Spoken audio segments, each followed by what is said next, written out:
भाई कि कहीं दुई जन लोकंकर एक प्रकार रोग थिले जड़े शीघ्र सुस्थ हो जाए आउ जड़े बहुत समय पर सुस्थ हमें बा सुस्थ हमें ना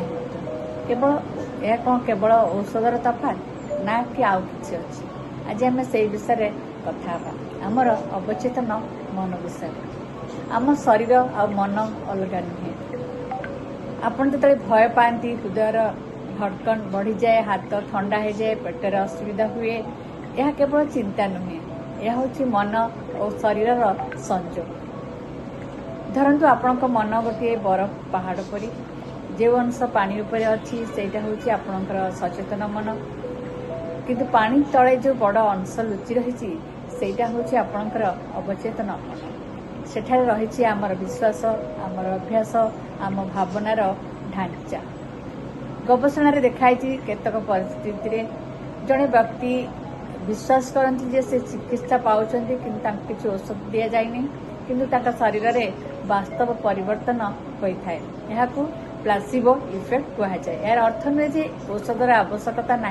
यह देखा जाए जे विश्वास शरीर प्रतिक्रिया को प्रभावित कर आम जो दीर्घ समय धरी चापरे रहू शरीर सब जरूरी अवस्था थाए एथिरे आमर निद्रा खराब हुए आमर डाइजेशन प्रभावित हुए शरीर इम्यूनिटी बा प्रतिरोध क्षमता कमी जाए से मन को शांत करवा हूँ सुस्थ जीवन एक अंश यही मन को आम यदि विजुअलाइजेशन हो गोटे गोटे मनर आशा जे मन को शांति और सकारात्मक दिगरे प्रशिक्षण देवार एक उपाय यह आप चिकित्सा सह भल सहयोग